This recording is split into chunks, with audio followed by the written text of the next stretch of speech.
thank, first of all, our commissioners for joining me, our Commissioner of DOT, Marie-Therese Dominguez. Exceptional job. She's no stranger to battling these. I think we met a few years back when I was Lieutenant Governor at a snowstorm in Buffalo, so she knows what she's doing, and we're very grateful for her leadership.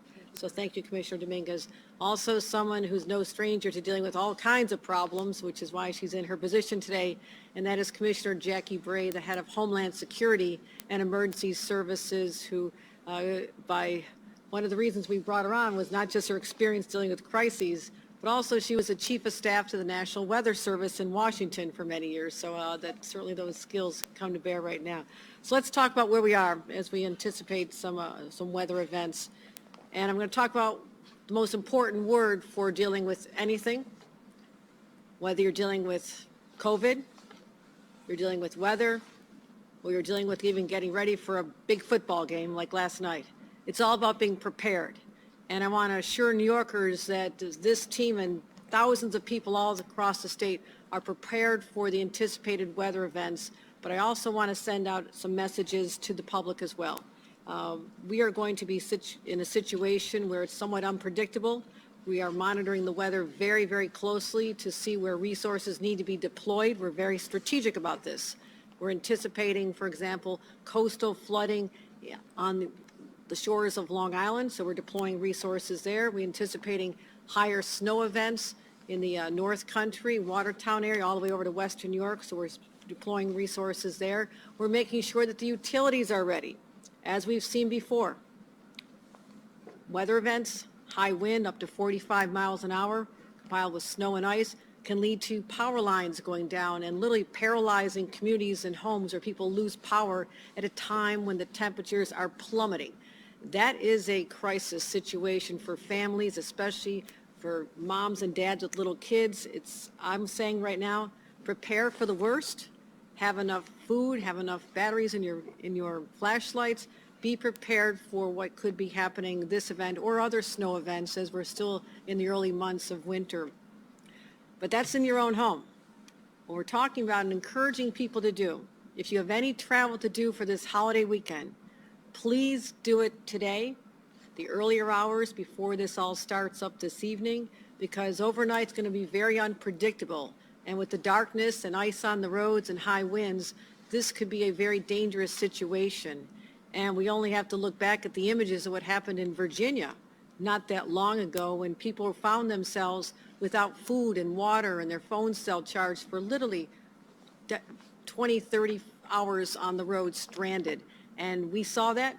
We know that can't happen in New York because New Yorkers are prepared. So if you have to travel overnight during the storm, we really hope you don't. Please stay home.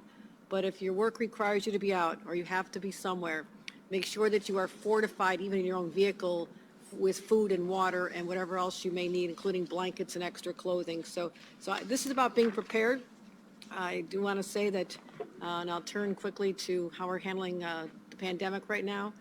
What I see in my forecast is the COVID forecast is improving, looking better. The COVID clouds are parting, but the weather forecast is deteriorating. So that's the situation we have. And I want to talk about very briefly our COVID numbers, and we have seen a major decline in what we're experiencing here. I watch these numbers like a hawk. I know how many people are vaccinated. I know how many people are getting tests, and we had a significant number of people getting tests yesterday. We had over, almost 400,000 people tested. And with that, we have a positivity rate of about 13% statewide. That is a dramatic improvement over our statewide average just a couple weeks ago of 23%. So what a decline we've seen. But I encourage everyone, it depends on your own state, your own circumstances. Upstate is still lagging behind what we saw in New York City. New York City numbers are going down, hospitalizations are going down. But right here in Albany, the numbers are still high. In upstate New York, they're still high. So the lagging indicator will be the hospitalizations and sadly more people dying in a couple of days, weeks.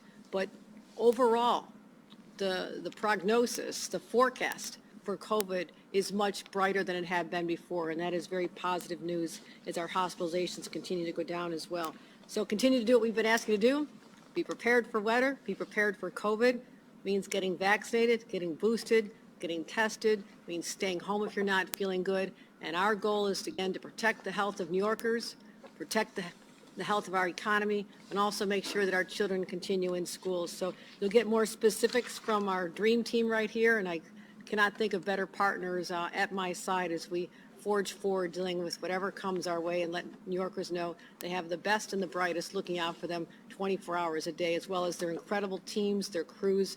These are the hardest working men and women across the state of New York because they are on call. They're the ones when people are hunkering down in the safety of their homes. They're out on the roads. It is dangerous for them as well, and they always show up. And I want to thank the men and women of the DOT, the Department of Homeland Security and Emergency Services, and the countless others, the Thruway Authority teams, our MTA workers, everybody who shows up when we need them the most. And as the leader of the state, I'm grateful for their public service, as all New Yorkers should be. So let me open up to Commissioner Jackie Brave and give a little more insight into the weather, the forecast, and what we're anticipating over the next 24 hours.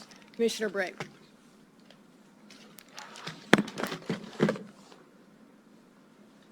Thank you, Governor. As the governor said, we're expecting snow to begin from south to north around 7 p.m. tonight. Our major concern in the upstate region is the rate of fall. It's possible that we'll see 1 to 3 inches an hour across western and upstate New York. That's the type of intensity of snowfall in which we'd ask folks to not be on the roads. As the governor said, gusts of winds up to 45 miles an hour. In terms of total accumulation, we're expecting a foot to about 18 inches across western New York, the Finger Lakes and North Country, about 8 to 12 inches across central New York on the southern tier, 6 to 8 inches across the Mohawk Valley, 2 to 6 in the capital region, and then less than an inch in New York City. For New York City and Long Island, this will largely be a rain event. It might start out as snow, but will turn very quickly into a rain event. And as the governor said, on Long Island, we do expect, particularly given the southeasterly winds, to see some minor to moderate coastal flooding where people are used to flooding. In addition to what Commissioner Dominguez will talk about in terms of how we're managing the roads, we've got 7,000 personnel out with our utility companies ready to maintain and restore power. And the MTA has banned empty tractor trailers beginning tonight in the overnight on their bridges. And with that, I will turn it back.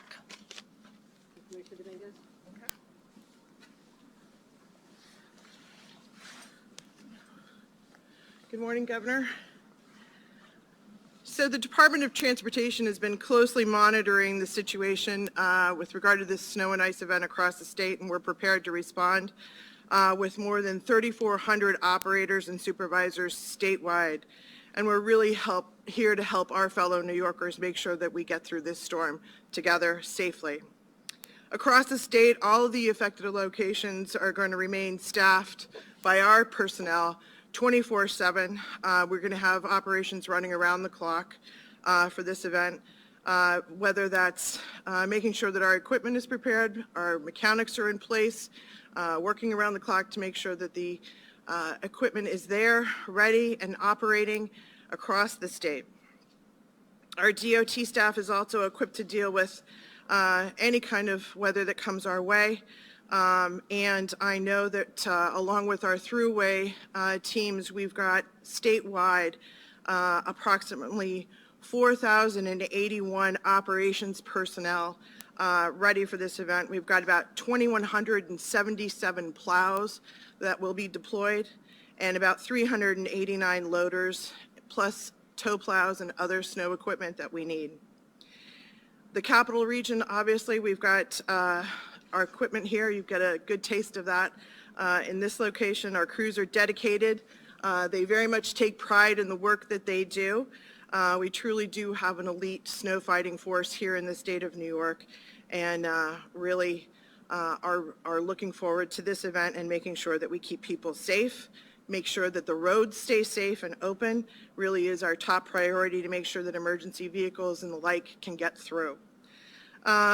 Snow operations is really the core of our mission, and we want to make sure that a maximum effort is put forward for this event. So we've really strategically, as the governor alluded to, made sure that we deploy resources in parts of the state that we're going to see the heaviest snowfalls. So we're adjusting our personnel across the state to meet that demand. Our plow operators, as I said, are going to work around the clock. A couple of quick safety messages for folks. I just want to remind motorists, drive slowly. Please, drive slowly. Our plows are going about 35 miles an hour, and it takes between 1 and 2 hours for a snowplow to actually complete the entire beat that they're responsible for before it actually gets back to its original point and destination. So if you see a plow in front of you on the roadway, please, please acknowledge that the plow is very large. It's there for your safety. Don't try and go around the plow. It is a hazardous condition if you should try and do so. That's why we tell motorists it's really wise not to pass a plow. Keep your distance, be safe, don't crowd the plow.